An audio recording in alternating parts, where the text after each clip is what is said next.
With the Montreal Canadiens trying to make cap room, the big question is, can they move Carey Price and his contract? Is it possible? It may not be likely, but is it impossible? If it is possible, how can they move it and where can they move him? If it's not possible, why is it not? Is it likely to happen, yes or no? These are the things we talk about with Treg Wilson, who wrote about it, thehockeywriters.com. He joins me coming up on the Sick Podcast. I'm Marinaro. Turn up your volume. Because you're about to listen to The Sick Podcast with Tony Marinaro.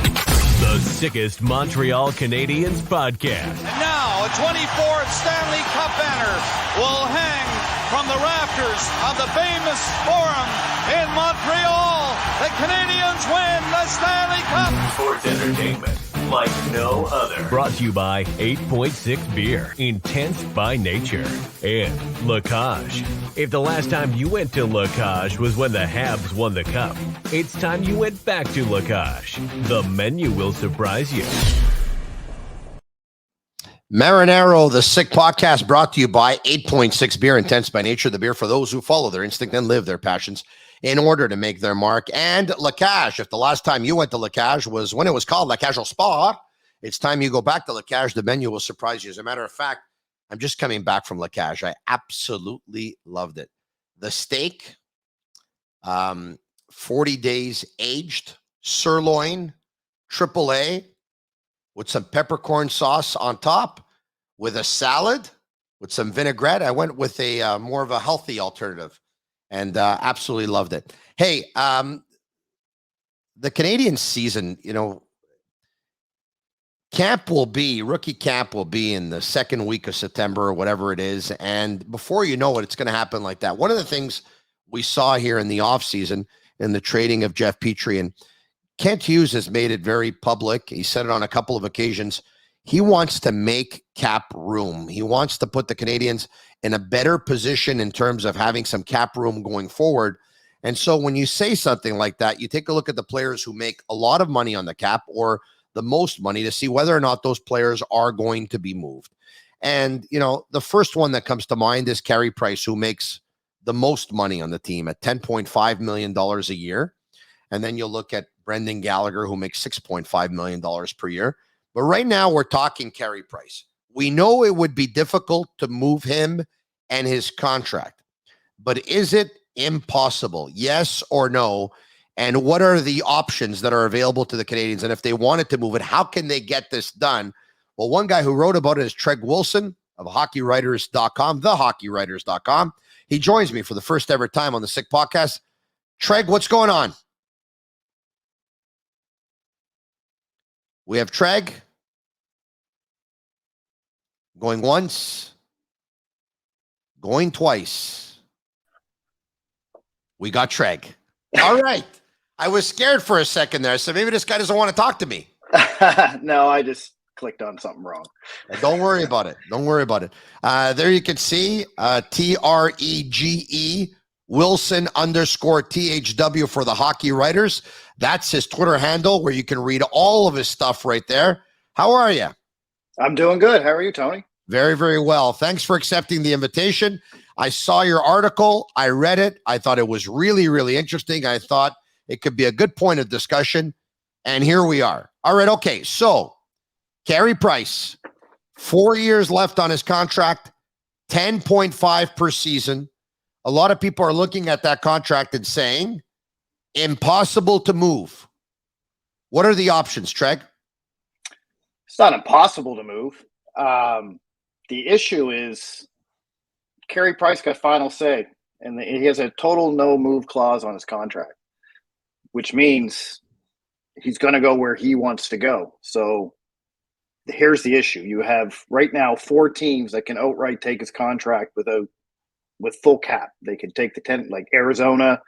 I believe it's Arizona, Winnipeg, or not Winnipeg, Islanders, and a couple other teams. They can flat out have enough money, salary cap, to take his contract. But The Islanders don't really need Carey Price. Will Carey Price go to Arizona? Dallas could do it with money coming back. There's talk there where Ottinger's kind of doing his thing, whether he wants his money. But I don't think it's impossible. I just think it's going to take a lot of magic between two teams to get it done. Here's let's discuss the challenges, all right? Yeah. So with all due respect to Carey Price, I'm another team in the National Hockey League. Carey Price played a handful of games last year, won one of them, didn't look really good in the others. He's 35 years old. He's got 10.5 left for the next 4 years. I don't know if I'm getting a healthy Carey Price. He was in the Players Assistance Program 1 year ago. Why would I want to add Carey Price at $10.5 million? The only way I'd be willing to is, of course, if I give up a player who's making a lot of money, who probably is in a similar circumstance, probably was injury plagued, probably had some issues of some sort. And, you know, we trade at that point.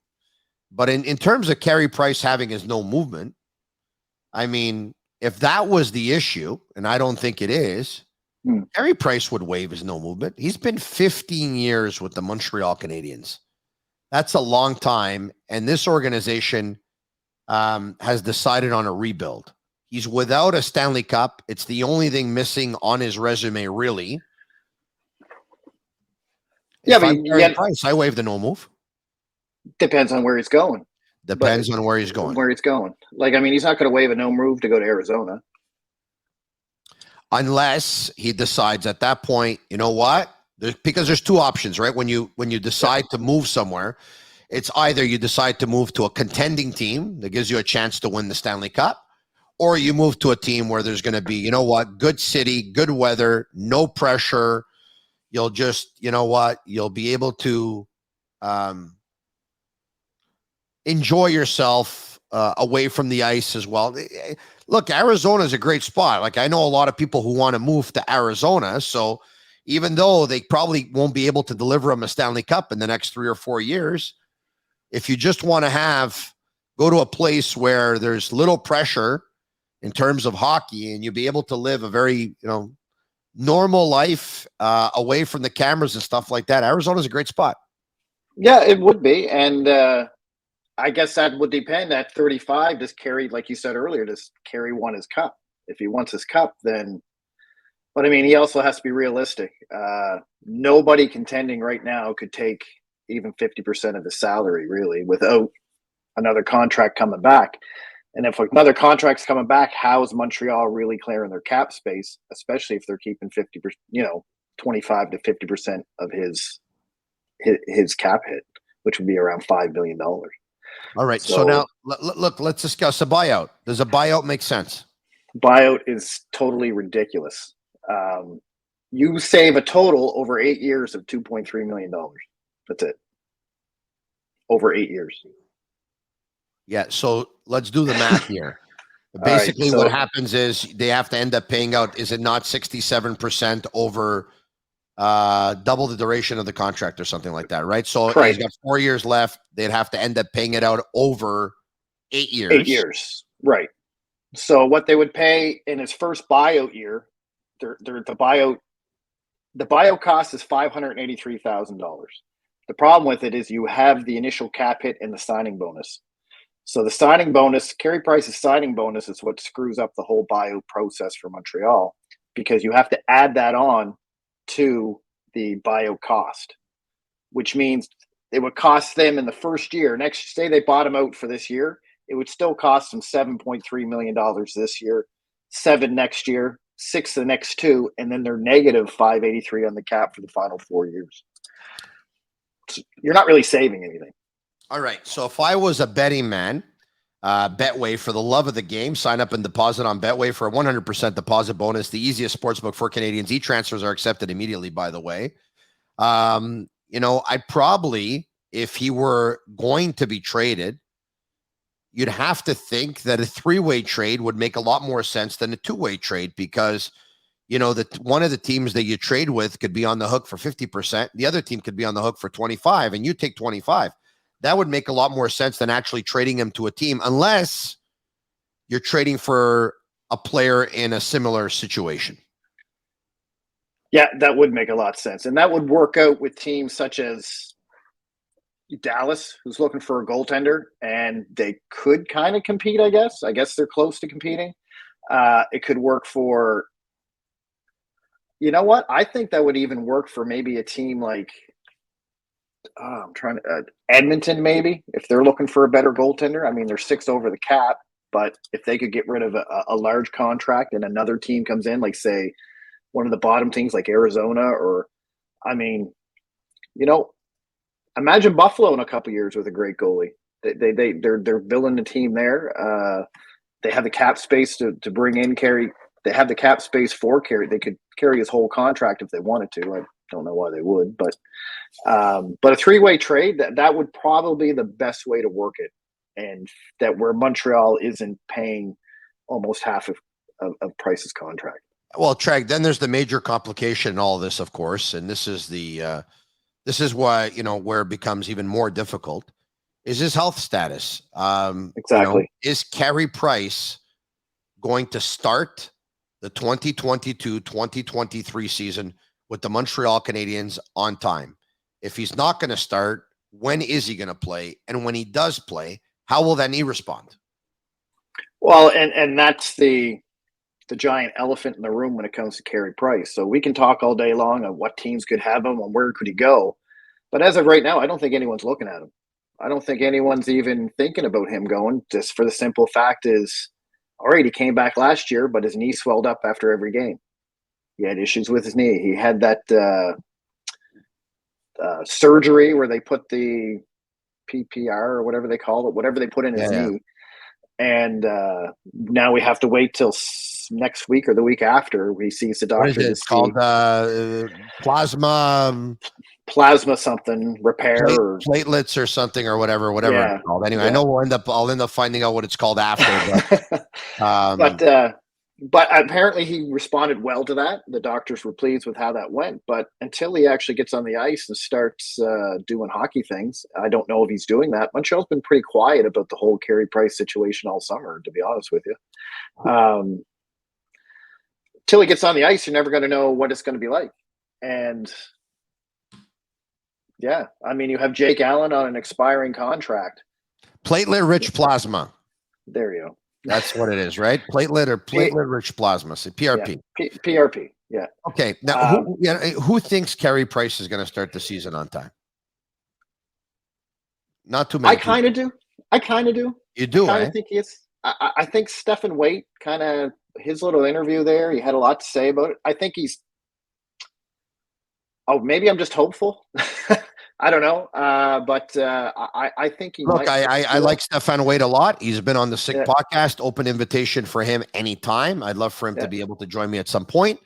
Probably not going to happen, but for another reason. But early on when he was, as close as they are, and they are close. When Carey Price entered the Players Assistance Program, I think. He had said that,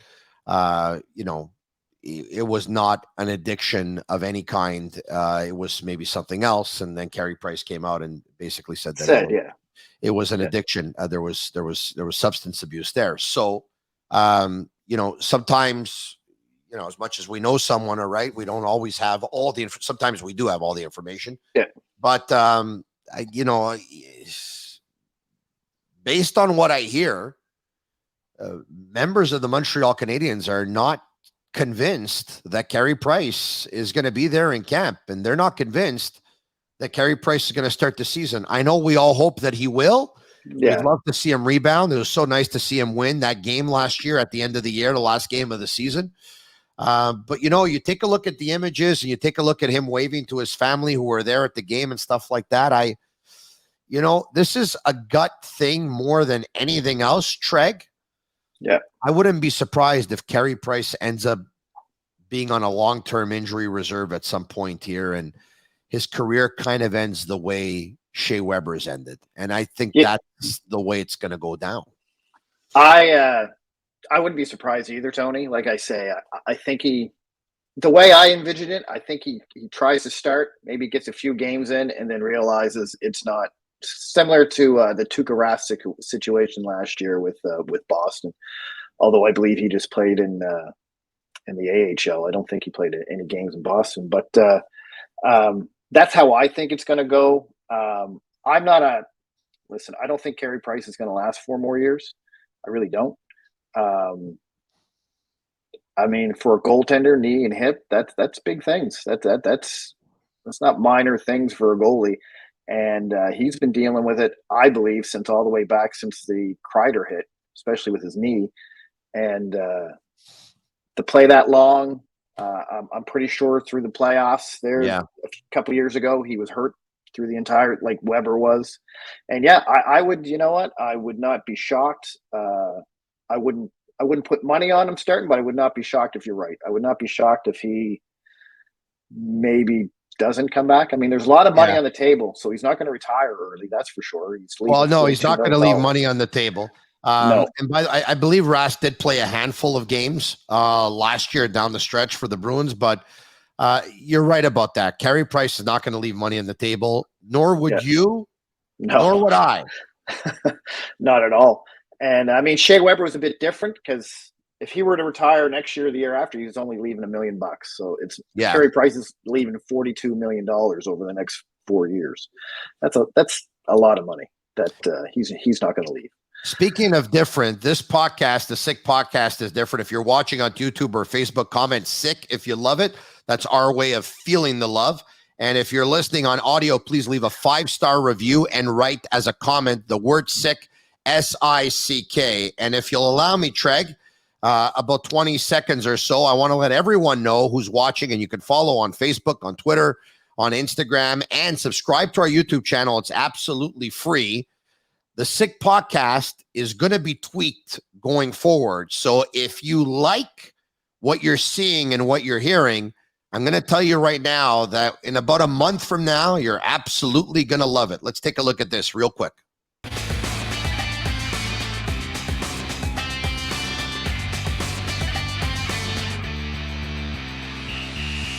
There you have it. Stay tuned, Montreal. The Sick Podcast with Tony Marinaro is getting sicker. Stay tuned. We'll let you know when it's time on what we have in mind, but we're going to take it to another level. I think you're really going to enjoy it. All right, okay. Let me ask you, Treg, if you were another NHL team, never mind what Montreal Canadiens fans hope for, wish for, what they want to see done with the cap. With the information that you have at your availability, which is we don't have all the info. The only thing we know is that Carey Price had PRP in the offseason. His knee didn't respond for most of last season. He played a handful of games. He won the last one. He's 35 years old. He's got 4 years left on his contract at $10.5 million per year. He didn't start the season on time last year, was in the Players Assistance Program. There's a lot of things we can say. Would you try to acquire Carey Price if you were another team? And respectfully. No. Me neither. No, I wouldn't. It's not worth it. It's not worth the money. Based on what we know now about Carey Price, absolutely not. Jake Allen, yes. Carey Price, no. Yeah, so it's either an LTIR or you're stuck with, Carey. If he doesn't go on long-term injury and he does play, I don't want to say you're stuck with, because of course he had a great career and he's at his best he was very, very good. If he gets healthy again, I'm still sure that he can be a very good goalie. But so it's either going to be an LTIR or he ends up finishing his career with the Canadiens. I'm going to bet with that he's going to give it a shot.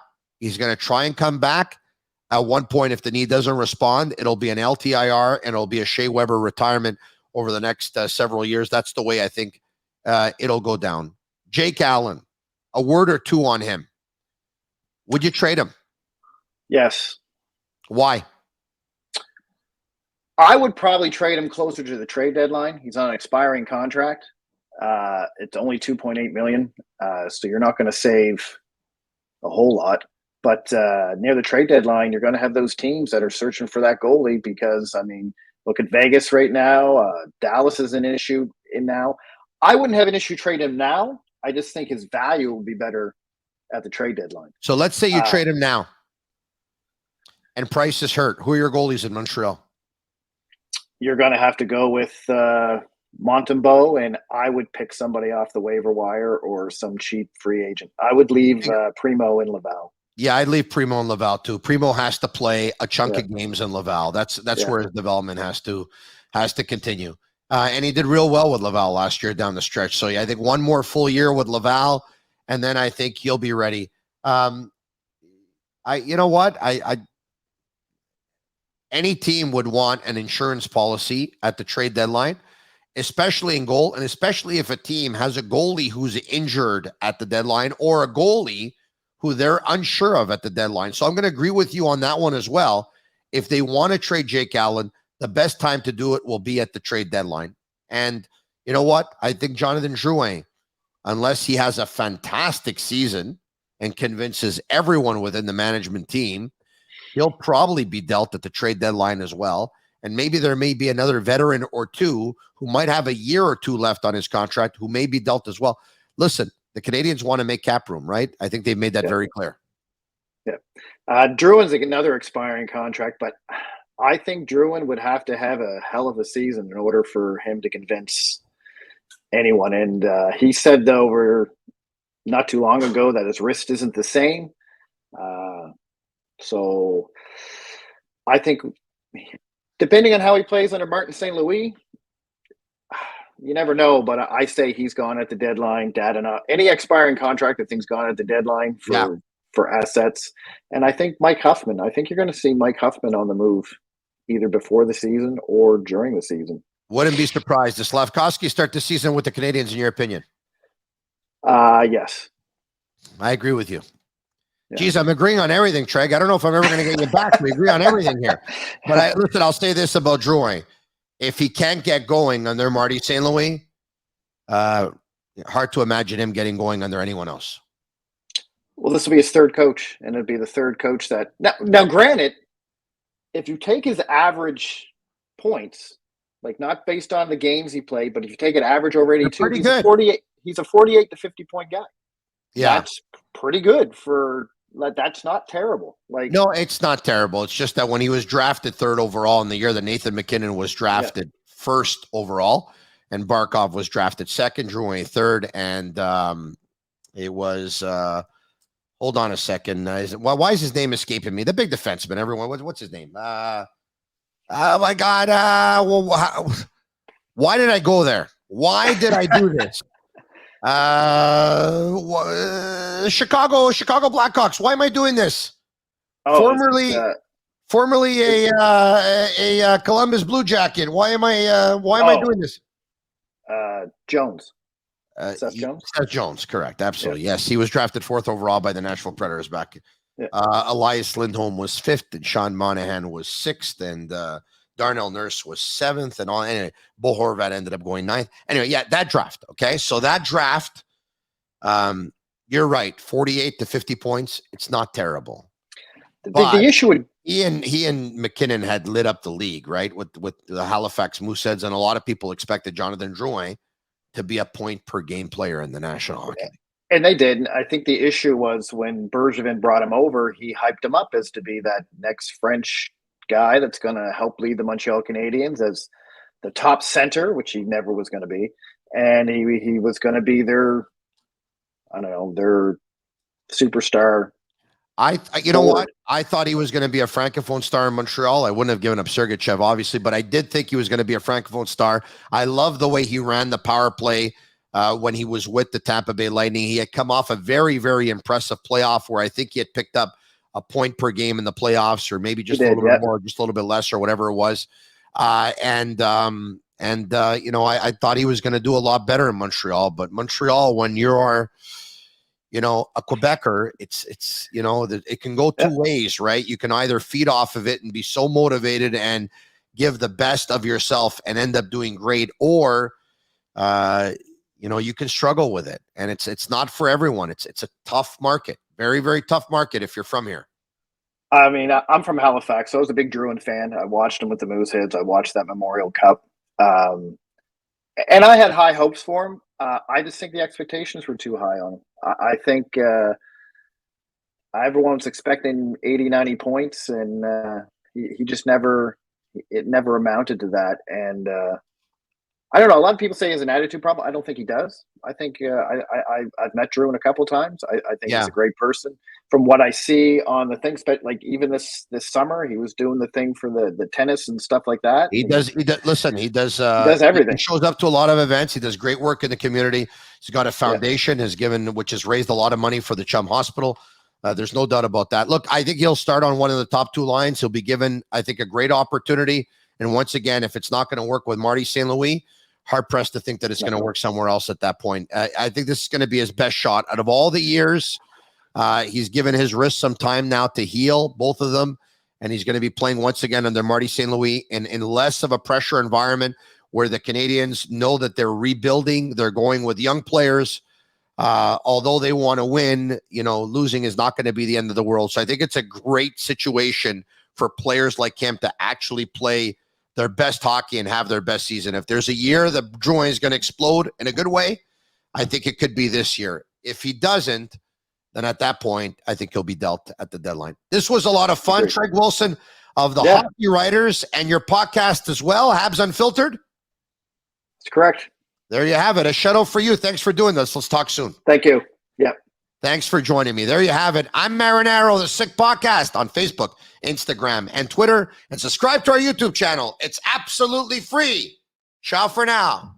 Who's better than me? Nobody. And that's a wrap. Hope you don't miss us too much until next time. Follow the Sick Podcast with Tony Marinaro on YouTube, Instagram, Facebook, Google Play, and Apple Podcasts. The Sick Podcast is brought to you by 8.6, Intense by Nature, and La Cage. If the last time you went to La Cage was when the Habs won the Cup, it's time you went back to La Cage. The menu will surprise you.